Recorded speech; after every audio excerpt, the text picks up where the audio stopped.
Over the years, I've seen so many changes in the law, and once upon a time we were free to travel on the roads. We could never be stopped, but gradually over the years I've seen all our rights and freedoms taken away from us. So what I've done is put this law presentation together to hopefully show you how and why we are sucked into the system and what you can do about it. So, is the law deliberately confusing? Because I believe it's designed this way for a deliberate reason, is that lawyers and the courts can keep you tied up indefinitely to make money out of you. It's a very clever system, because once upon a time there was only God's law, but now we've got all different types of laws. We've got maritime laws, we've got contract laws, we've got estate law, equity law, merchant, statute, bylaws and regulations, which are all designed to tie us up into their system. And the only way that we can see a way out of it is by hiring a lawyer or something like that and paying them a fortune to get us off the charges that they lay against us. So why do we need all these laws, and how do they enslave us? So hopefully tonight we can show you what they have done to you, and you might be able to find a way out of the system.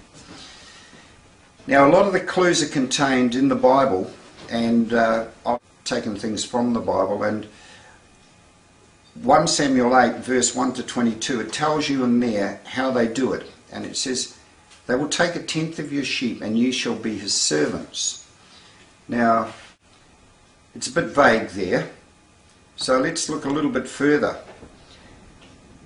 Have you ever heard possession is 9/10 of the law? Because this is exactly what it is. They have title over us. The title is what keeps us in the system. They hold title over us, our land, our cars, our children, and everything else. Once upon a time we used to have ownership papers for our cars, but back in the 90s they took away the ownership papers, and now they totally own the cars, and that's why they can confiscate them on the side of the road. And if you don't believe me, just do something wrong and see what happens, especially the boy racers. Now, they do this in a variety of ways, but the main way that they use is by using words. So they use these words that we think are quite normal, and people use them in everyday life. But when you go to Bovier's Law Dictionary, you'll see that they're quite different to what we think they are. So when you're born, you arrive in the delivery room. So nothing sinister about that, is there? Until you look it up. Delivery means the transferring of possession from one person to another. Now, every time possession is transferred, a trust is formed in equity. This happens by law, automatically by law. Birth, the act of a child being born. But if you look at birth, it's exactly the same word. They've just changed the I and the E. So we need to have a look at what birth actually means. So we go to Bovier's Law Dictionary, and you can find this by going to Google. Look up Bovier's Law Dictionary, then go to certificate. Certificate. There are two kinds of certificates, those required by the law and those which are merely voluntary. Of the first kind are certificates given to an insolvent on his discharge, but now the one we want, and that says, and those given to aliens that they have been naturalized. So there's one of the first clues. As soon as you get a birth certificate, you are an alien and you have been naturalized. Oh. How can they do that? They ask your parents to register you at birth. Now when you get registered, you give away your freedoms and you obtain benefits. Once upon a time, you didn't register your children or your marriage, you just put it in your family Bible, and then slowly the churches took over that role and used to enter you in the church registries. So when title is transferred, a trust is formed, as we said earlier. So your birth registration transfers title to a foreign situs trust. And that's the first trust they set up for you. Now, once again, we go back to the Bible, but with all these laws came later than the original. The originals were what we call the papal bulls. Now, the papal bulls were put out by the popes. Papal pope. The papal bulls took away all our rights, and so if you want to go back further, you will find them. But after these papal bulls were put out, then the legislators put in the laws to get us to believe, because we elected them, that they could put in these things for our benefit. So we go back to the Bible and have a look at what it says. It says, beware the mark of the beast. And the number of the beast was 666. Now, back in 1666, two things happened in London. We're only talking about London here, but someone set London on fire in what we call a false flag operation, because Parliament needed to rush through the Sedekay Vi Act 1666. So while everyone was busy putting out the fire, the fire of London, the Sedekay Vi Act was being rushed through Parliament. So we need to see in Bovier's Law Dictionary what Sedekay Vi means. Now, I've already shown you how to go to Google and look up words, so please do yourself a favour and actually go online or get a copy of these books and go through and look them up yourself. Don't take my word for anything. But Sedekay Vi, he for whose life land is holden by another. The latter is called tenant per autre vie, or tenant for another's life. So what they're doing is, by putting you in these trusts, they have put in a tenant for your life. And Sedekay Vi Act, if you go back to the Bible, says that from the dust of the earth God created man in his own image. The Sedekay Vi Act did that. It created man made of paper, which is just a title, and it looks exactly like us. So what they're saying is we created man in his own image. So if you look at your all capitals name, it looks just like you. Once again, we'll go to Google and we'll look at legislation, New Zealand legislation that is, and so this is how you find it. Go down, unclick the box there, and then go to the Land Transfer Act.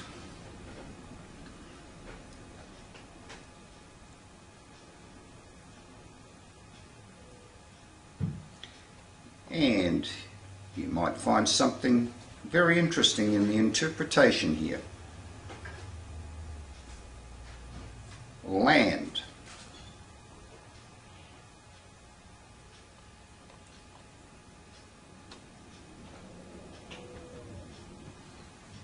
Land includes mesurages, tenements and hereditaments, corporeal and incorporeal. Corporeal means real and incorporeal means not real. Of every kind and description and every estate or interest therein. Okay, so what we are is an estate. Now they have created an estate and they call it land. And we will find out when an act says it includes something, everything else is excluded. So if you go to Bovier's and look at the maxim, inclusio unius est exclusio ulterius, the inclusion of one is the exclusion of another. Now, quite often through this presentation, we're going to be looking at words that are defined in different acts, and you need to know that if it includes something, then it excludes everything else. So, if if it does not include what they are saying, then it is excluded. The Births, Deaths and Marriages Registration Act 1995 says that birth includes a stillbirth. Now we've already said if it doesn't include, it must exclude. So does birth include a live birth? Obviously not. Child includes a stillborn. Does it include a live born? Obviously not. So straight away you're starting to get a picture of what's happening here, because your birth certificate is actually your death certificate. So let's have a little recap here. When you're born, the hospital issues a live born certificate with weight to the government. Now the weight is very important and still measured in ounces. The husband registers the child under the Births, Deaths and Marriages Act. The government registers a foreign situs trust in real name, the same as your birth certificate. Now this is actually a bond. Your birth certificate is a bond, and that bond gets sold off onto the markets. The World Bank, as settler, settles your trust with your birth weight in gold. So when they say that you're worth your weight in gold, they're not lying.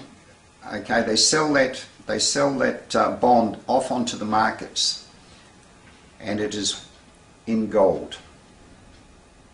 So let's look at what a foreign situs trust is. And it refers to a trust created under foreign law. So it's law that is not, that is foreign to us. Now if you look at situs situation, real estate is always a fixed situs, while personal estate has no such fixed situs. The law site regulates real but not the personal estate. So that's what a foreign situs trust is. If you study that, you will get the idea of what a foreign situs trust is. Now once again, it's all in the language, and so what they're saying is that you were birthed. Well, ships get birthed too, don't they? But I can tell you that you were born alive and kicking. But by registering your birth with the government, your parents inadvertently killed you, in law that is, not in real life. Because once you die, a new set of rules applies, and this is the whole trick. If you have died without leaving a will, what happens? Someone is appointed to manage your trust estate, your trust account or your estate for you, because you have died intestate. And if you've ever been down to the local tombstones, you can verify this, because all tombstones are spelt in all capitals. And if you ever see anything that the government sends you, it will be in all capitals. But as you're dead at law, and you did not leave your last will and testament, it means that you died intestate. So someone's going to be looking after your estate for you, and along comes the public trust, and they apply to the family court to manage your estate for you. Well, how do you do that, they say? So let's look at it. It's done under the Protection of Personal and Property Rights Act. Once again, we'll have a look at the legislation, and that is the form that they use. Application for order to administer property. So once they take that to the court, and of course it's just a rubber stamp, naturally they get it, because no one's going to contest it, because you're still a babe in arms and your parents don't know a thing about what's going on. So they apply to administer your property for you. And believe me, over a lifetime it's worth quite an amount. But unfortunately it goes a lot deeper than just that. The Status of Children Act 1969 adds another level to the puzzle. In the definition is that marriage includes a void marriage, and married has a corresponding meaning. So marriage means that you weren't married at all. Therefore in law you're a bastard. Now, as we already know, we are dead. In law, we are dead bastards. Phew, it's getting pretty grim, isn't it? So, let's have a look at what the significance of being a bastard is. It means that no estate can descend to you, but he may take by testament.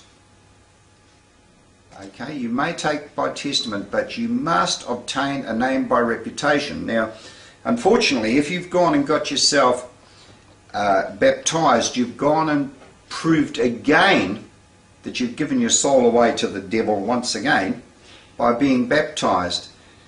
You need to go back to the papal bulls to understand what that means.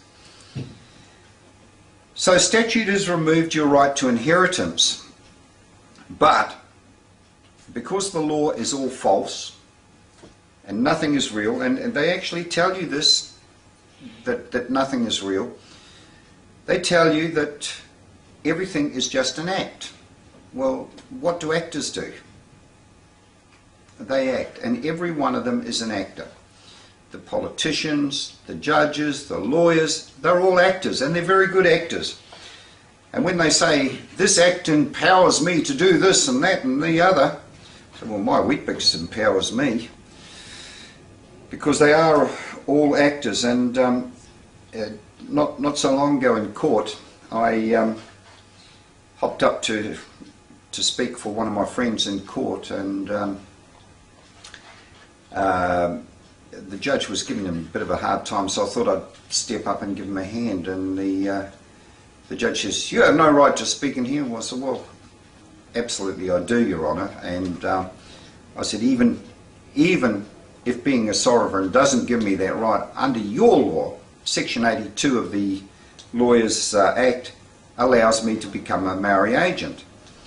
And absolutely threw the judge, because he didn't know what Section 82 was. So he says, "Well, what does that say?" Well, it says that anyone can act as an agent for a Maori. And I said, "But unlike you and your friend over there," I said, "I won't be acting, I'll be working for him."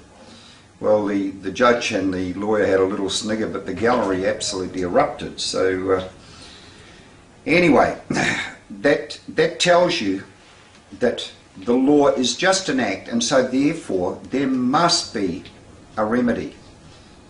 And the maxims at law do tell you that there is a remedy. Now, the Wills Act 1837 is our way out. Now, we just saw back a little bit there that if you take by testament, okay, the Wills Act 1837 actually tells us this, that all property may be disposed of by will. So all the property that is held in trust for us may be disposed of by will. But firstly, you must gain a name by reputation, and then you can claim what is rightfully yours. Now, right through a lot of the movies give it away, and Pirates of the Caribbean is one of my favourite ones, in that they refer to everything as in the treasure chest. And the way that they claim to get access to their treasure chest is that they must, only the person whose blood is spilt into the treasure chest can open that treasure chest. That means that trust or that estate that belongs to you, you are the only one that can access it. Therefore it must be your DNA or your will that opens that. But others do have the rights to access our trust account, and they do all the time. We'll show you that in the next presentation. Okay, the creators must have realised that at some stage someone would discover this multi-level deception, so another level of deception is added to further confuse you. When you were birthed into the New Zealand company, you were registered as a vessel and also as land. Go check where powers of attorney are registered. Land Information New Zealand. We're land, folks. Out of the dust of the earth, God created man. We are land. They're telling you. Now, the first offices that when the East India Company established new colonies all around the world, they put the missionaries in first. The missionaries won them over. But then the first offices that they put in were the ship's registry, followed by the post office. Everyone that was birthed into the new colony was registered. Now in the first Pirates of the Caribbean movie, you'll see right at the beginning there where Jack Sparrow's slowly sinking down in the ship, and he's got his hand up on the mast and he slowly comes down. He steps off onto the wharf and the little fat registrar comes running down. He says, "That'll be a shilling for berthing and we'll need your name." So they're telling you to be birthed into the system you must have a name. Now the post office then extends the jurisdiction over the land. Now not many people realise that a road is actually a sea lane into port, and the post office then extended those roads over the land, or a veneer over the land. They're not actually on the land, they're what they call in the land. Now at age 18, or up until 18, you're a minor and your trust is managed by public trust. But the government makes you an offer at 18 that you can't refuse. Well, most people can't anyway. Most people will accept it. What you say? Don't remember that. Of course you wouldn't. But they're asking you, would you like to be represented? And everyone's so carried away with wanting to vote and kick that last government out because they're rat bags and get the next government in. They don't realise that there is a hook embedded in the offer. The hook is, would you like to be represented as an entity? Not as yourself, but as an entity. We have a House of Representatives, and if you would like to vote for one of them, they will represent you. And of course, the chief one of those is a general, a bit higher than a sergeant or a corporal, isn't it? He's the Attorney General, and he's the chief of all those representatives.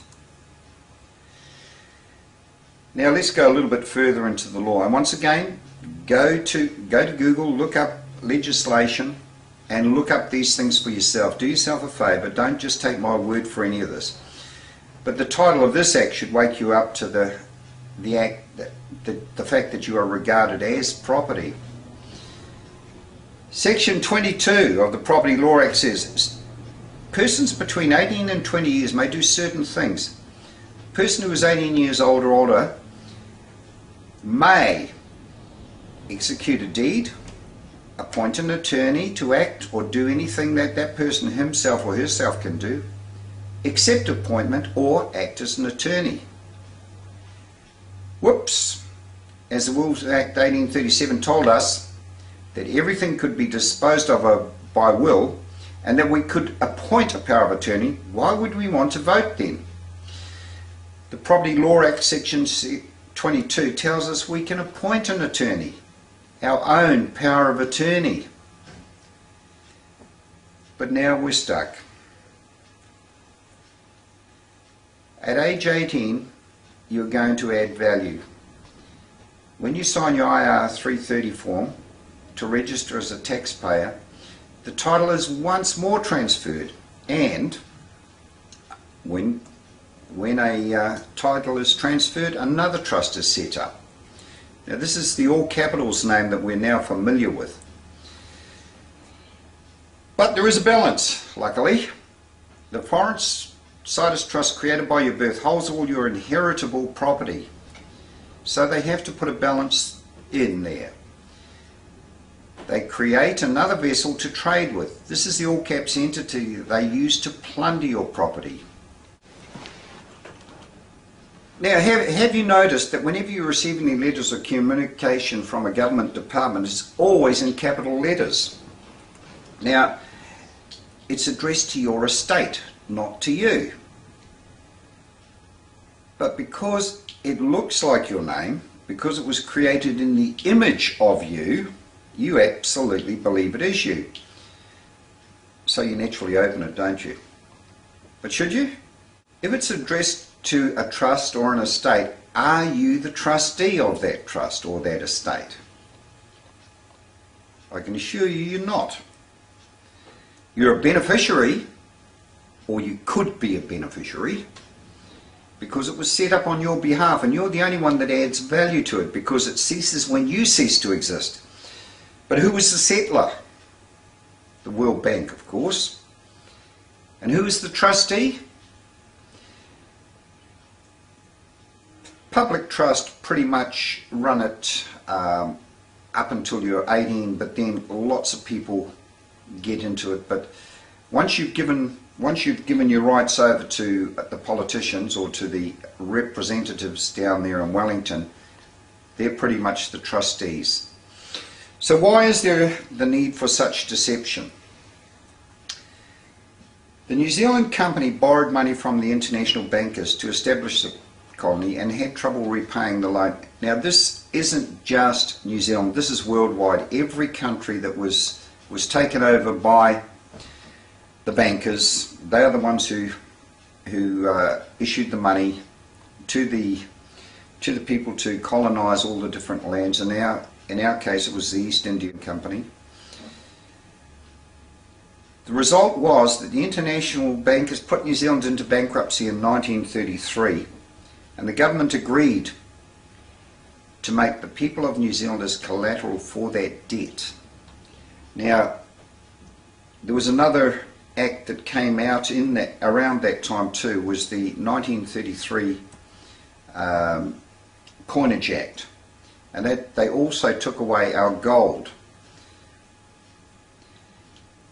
Since 1933, all New Zealand citizens have been required by law to have birth certificates, tax identification numbers. Now if you go to the Wizard of Oz, they'll explain where you get the Tin Man tax identification number. Passports, up until I think it was around about 1980 before we had to have passports to go to Australia. And you know, I mean, it's only, as I mentioned right at the beginning, I've seen all these things come in. So I mean, I'm living history. I've seen all these things come in over my lifetime. Once upon a time, the police, or it used to be traffic cops back in those days, could never pull you up unless you had actually done something wrong. We had police force and a traffic force, and the worst thing they ever did was to merge the two, because it lowered the police force down to the mentality of the traffic enforcement agency, which was the most hated company in New Zealand. But once they have all these numbers, the international bankers can track and control us, and they can recoup their debts via taxes, rates, fines, etc. And they do. They also took away our gold and silver, as I mentioned, as our only true means to make payment. But as they took away that payment, they set up trusts for our benefits. And from that time, the only method of payment has been either promise to pay or legal tender. There is another exception. Unless you have a prior arrangement. So you need to get a prior arrangement in place if you want to pay other than by legal tender. The government and big corporations access our trust accounts regularly to allow commerce. They know how to access these. They get given the secrets. But don't go talking to the minnows on the counters or the minnows on the end of a telephone line. They wouldn't have a clue. It's only the people at the very, very top of every structure that know these things. Now, they didn't teach us how to access them up until now, so we're going to give you a few clues. But it's up to you. Are you going to take the red pill or the blue pill, as the Matrix says? If you take the red pill and see how deep the rabbit hole goes, and believe me, it goes deep. And there's twists and turns all the way. But I believe that probably 95% of people will take the blue pill, and they'll wake up in bed believing whatever they want to believe, and they'll just say, "What's on TV, love?" But if you've taken the red pill, the choice is yours, and it begins with the first step: sovereignty or servitude. It's not for the faint-hearted, as the system has learned very effectively how to keep the sheep in the paddock. There's a very good analogy that if you look at sheep, they wander around all year, eating up the grass, and to all intents and purposes they think they're free. The farmer doesn't do too much except once a year, rounds them all up, herds them into a pen, and taxes them. He takes the wool off their back, takes the shirt off their back, says, "Right, that's your tax for the year, right, out you go and eat."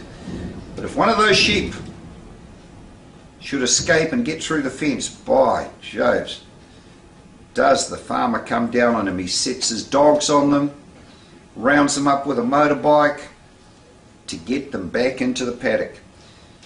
Does that sound familiar? And here's how they do it to us, by the F words. Force and fear. They either force you to do it, or they force you to do it with fear. And sometimes they'll use a bit of extreme force. As the system is totally fraudulent, they did promise us full disclosure, and they do. It's disguised in codes, movie stories, parables, it's in the Bible. It's all there, but you have to have got to a certain stage where you start to see things the way they are. The Wizard of Oz, OZ, what's that an abbreviation for? Ounces of gold. They took away the gold from us, and they were telling us in the Wizard of Oz, the yellow brick road. What's yellow? Gold. Where did the yellow brick road go to? Emerald City. And who was there? The Wizard of Gold, the Wizard of Oz. And that's where they told you that they'd set up a straw man for you, but they needed a tax identification number, the Tin Man. It was all there, but they knew that the people were like the lion. They had no courage to stand up and fight them. Monsters Inc. This is a great one, because the moment you lose your fear, and it tells you in this movie, the moment you lose your fear, they're gone. There's nothing they can do to you. The Matrix. We create our own sense of reality. So true. And my favourite, Pirates of the Caribbean, how to gain access to your trust account.